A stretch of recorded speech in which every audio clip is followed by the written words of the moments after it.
जैसा कि नाम है, आप तक पहुंचाएंगे सही और सटीक खबर। जनता की सुननी है और सरकार को सुनानी है। ये है आई ऑफ ट्रुथ। नमस्कार दोस्तों, आप देख रहे हैं आई ऑफ ट्रुथ और मैं हूं आपके साथ अनु जैन रोहतगी।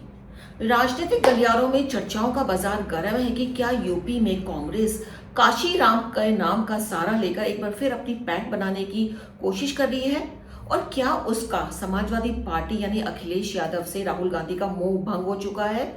और ये चर्चाएं क्यों चल रही हैं? चर्चाएं इसलिए चल रही हैं क्योंकि काशीराम जयंती के अवसर पर कांग्रेस के नेता राहुल गांधी यूपी में है, लखनऊ में है, और जो काशीराम जयंती है उसको सामाजिक न्याय दिवस के रूप में मनाने के लिए कांग्रेस ने शुरुआत कर दी है। इसलिए चर्चाओं का बाजार ये गर्म हो गया, और इसके पीछे कई वजह भी है। ये जो चर्चाएं हो रही है कि इसके पीछे वजह क्यों है, और इसके पीछे कई मायने भी हैं जो खोजे जा रहे हैं। मायने यही है कि कांग्रेस अब चाह रही है कि यूपी में जो उसकी छोटा भाई की इमेज है, क्योंकि यूपी में सभी जानते हैं समाजवादी पार्टी के साथ कांग्रेस का गठबंधन है और समाजवादी पार्टी वहां बड़ा भाई है, लेकिन कांग्रेस चाह रही है कि वहां पे अब छोटा भाई की भूमिका में ना रह करके कुछ इंडिपेंडेंट किया जाए। इसलिए यही कारण है कि वो अब समाजवादी पार्टी से अलग हट करके काशीराम के नाम का सहारा ले रही है। और काशीराम के नाम का सहारा लेने का सीधा मतलब है कि वो दलित और पिछड़ा वोटर्स को अपनी तरफ लुभाने की कोशिश कर रही है।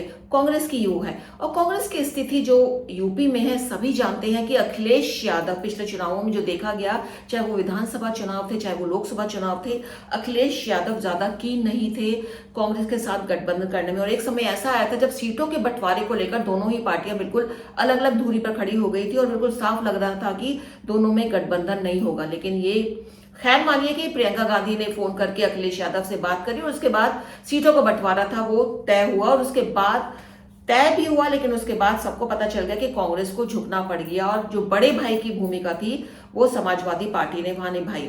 और अब दोबारा एक बार कांग्रेस चाह रही है, यूपी विधानसभा चुनाव 2027 होने वाला है, और ये जो काशीराम जयंती है और जो 13 तारीख को शुरू हो रही है, 15 से शुरू होगी, अभी से तैयारियां शुरू कर दी है कि 11 मार्च को जो राहुल गांधी ने रायबरेली का दौरा करना था वो उसको रद्द करके वो लखनऊ पहुंचे हैं बकायदा इस सामाजिक न्याय दिवस के रूप में मनाने के लिए काशीराम जयंती को। तो चर्चाएं बिल्कुल चल रही है कि बिल्कुल कांग्रेस की जो एक कोशिश है कि अब काशीराम को भुनाया जाए किसी तरह से। और ये कोशिश है क्योंकि अगर अब हम राजनीति देखें, यूपी की राजनीति दशकों पहले, मतलब बहुत साल पहले, कांग्रेस को जिसने जड़ से उखाड़ फेंका था, इतना बड़ा ग्रुप है, इतनी बड़ी पार्टी है, लेकिन उसको झटका काशीराम से ही मिला था। उनकी पॉलिटिक्स इतनी स्ट्रांग थी वहां पे दलितों की कि कांग्रेस को जो वहां की राजनीति है यूपी से, उसको बुरी तरह से बाहर खड़ा कर दिया गया था। और पिछले कई दशकों से कांग्रेस यूपी में कहीं स्टैंड नहीं कर रही है, सबको पता है। तो वापस अब यूपी में अपनी पैठ बनाने के लिए कांग्रेस एक बार फिर काशीराम के नाम का सहारा ले रही है। बहुत बड़ी स्ट्रेटेजी बन रही है इसके पीछे, और राहुल गांधी खुद वहां पहुंचे हुए हैं यूपी में, क्योंकि मिशन 2027 कांग्रेस के सामने है। अब जाहिर सी बात है कि जब आप यूपी में जाएंगे और आप जब काशीराम का सहारा लेंगे और उनके नाम का, तो पिछड़ा और दलित वर्ग के वोटर्स को अपनी तरफ लुभाने की कोशिश करेंगे, तो चुनौतियां तो बहुत ज्यादा हैं। सबसे बड़ी चुनौती तो उनके अपने ही सहयोगी यानी समाजवादी पार्टी के मुखिया अखिलेश यादव से है, समाजवादी पार्टी से है, क्योंकि उनके पीडीए का नारा, पिछड़ा दलित और अल्पसंख्यक का नारा को लेकर के अखिलेश यादव भी पूरी कोशिश कर रहे हैं कि काशीराम के साथ इसको जोड़ा जाए। तो सबसे बड़ा जो चैलेंज कांग्रेस के सामने होगा पिछड़ा वोटर्स को अपने साथ मिलाने का, वो खुद समाजवादी पार्टी यानी अखिलेश यादव है। इसके बाद दूसरा नंबर मायावती का भी आ रहा है कि अभी थोड़े बहुत जो वहां पे वोटर्स हैं वो अभी भी मायावती के साथ है, काशीराम के नाम पर वो मायावती के साथ जुड़े हुए हैं, उसको वोट करते हैं। और तीसरा बड़ा झटका बीजेपी डेफिनेटली देने वाली है, क्योंकि बीजेपी ने जिस तरह से वहां पिछले 10 सालों में काम किया, जब से योगी का शासन है वहां पर, तब से दलित वोटर्स बीजेपी के साथ जुड़े हैं काफी संख्या में। और उसके पीछे योगी की बहुत सारी योजनाएं हैं जो दलितों के विकास के लिए बनाई गई हैं। तो ऐसे में राहुल गांधी और कांग्रेस का वहां पांव पसारना और काशीराम के नाम का सहारा लेकर सोचना कि वोटर्स उनके पास आ जाएंगे, मुश्किल है, लेकिन हाँ चुनौती है, जिसको किस तरह से कांग्रेस पूरा करती है।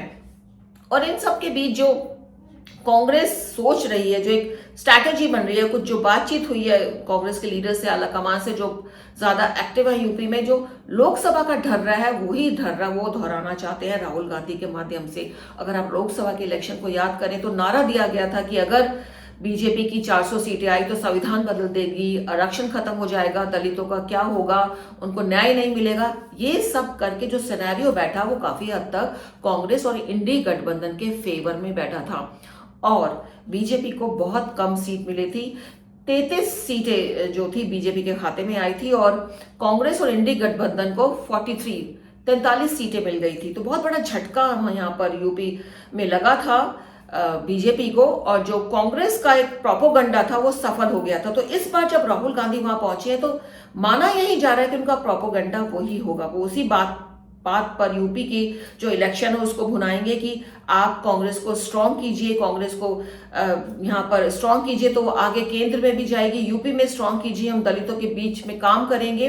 लेकिन यहाँ पे क्योंकि सिनेरियो कुछ अलग ही है, योगी को लेकर जो इमेज बनी हुई है काफी अच्छी यूपी में इमेज है और जो दलित वर्ग है वो भी योगी से कोई नाराज नहीं है यूपी में।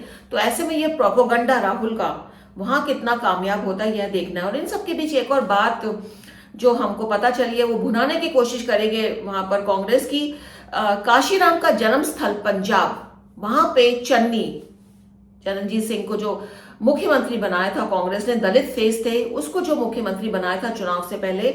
हालांकि पंजाब में उसका कोई फायदा कांग्रेस को नहीं मिला, लेकिन हाँ कांग्रेस इस बात को यहां पर भुनाने की पूरी कोशिश करेगी कि हम ही हैं जिसने पंजाब में भी एक दलित फेस को आगे किया। और अगर आप यूपी में हमको वोट देते हो, हमारे साथ आते हो, तो डेफिनेटली दलित वर्ग का कोई चेहरा सामने आ सकता है, लुभा सकते हैं इस तरह की बातें करके। ये बात कुछ अंदर से कुछ जो खबरें आ रही हैं छन छन के, उससे पता चल रहा है कि जो स्ट्रैटेजी तैयार करके कांग्रेस वहां पहुंची है यूपी में। और बहुत बड़ी बात है ये कि 2027 आने ही वाले हैं, सब जो तैयारियां होती है, क्योंकि इलेक्शन होते हैं तो सभी को पता है कि दल अपनी तैयारियां सालों साल पहले शुरू कर देते हैं। तो ये काशीराम के नाम पर जो जयंती पर जो भुनाने की कोशिश कर रही है, चाहे वो कांग्रेस हो, चाहे वो समाजवादी पार्टी हो, चाहे वो मायावती हो, और बीजेपी भी बिल्कुल पीछे नहीं रहेगी इसमें। और कोई बड़ी बात नहीं होगी कि काशीराम के नाम पर कोई योजना डिक्लेयर कर दें योगी जी, क्योंकि अच्छे खासे खेले खाले खिलाड़ी वो भी हैं, उनको भी पता है कि कांग्रेस किस तरह का दाव चल रही है काशीराम की जयंती पर। तो देखना यही है कि राहुल गांधी वहां पहुंच गए हैं जो, और किस तरह से वो वोटर्स को आकर्षित करते हैं, और किस तरह से वो जो उसका अपना दल है समाजवादी पार्टी, जो उसके साथी दल है, उससे आगे निकलकर जो पिछड़ा है, दलित है, उसको अपनी तरफ खींचने में कामयाब होते हैं। योगी का खतरा तो है ही कांग्रेस को कि योगी की सरकार है और योगी का जो सरकारी योजनाएं चल रही है काफी हद तक दलितों के हित में है, लेकिन इन सबके साथ साथ उनको अपने जो मित्र दल हैं उनसे भी कांग्रेस को जूझना पड़ेगा। तो राहुल गांधी वहां पहुंचे हुए हैं और माना यही जा रहा है कि संविधान की बात एक बार फिर वो वहां दोहराएंगे, महिलाओं के अधिकारों की बात दोहराएंगे, दलितों की बात दोहराएंगे, और कुछ ऐसे इंसिडेंट लोगों के सामने पेश किए जा सकते हैं जिसमें दलितों के साथ कुछ अत्याचार हुआ हो, यूपी में ही हुआ हो, जिससे उनका वोट बैंक उनकी तरफ आए। तो दोस्तों एक बड़ी खबर थी और हमें लगा कि आप किसके साथ इसको शेयर किया जाए, चर्चा की जाए। उम्मीद है हमारे जो प्रोग्राम मैं आपके सामने पेश करती हूँ आपको पसंद आते होंगे। अगर आपको इसमें कुछ जानकारी देनी है, कुछ सजेशन देना है, तो प्लीज कमेंट बॉक्स में अपने सुझाव जरूर दिया कीजिए, इससे हमको बहुत ज्यादा मोटिवेशन मिलता है। तो आप देखते रहिए, बने रहिए हमारे साथ आई ऑफ ट्रुथ के साथ। हमारे चैनल आई ऑफ ट्रुथ को सब्सक्राइब कीजिए यूट्यूब पर, इसे फॉलो कीजिए फेसबुक पर, इंस्टाग्राम पर, ट्विटर पर और कू पर। हमारे चैनल के बारे में फीडबैक देने के लिए हमें मेल कीजिए ioftruth.6@gmail.com पर।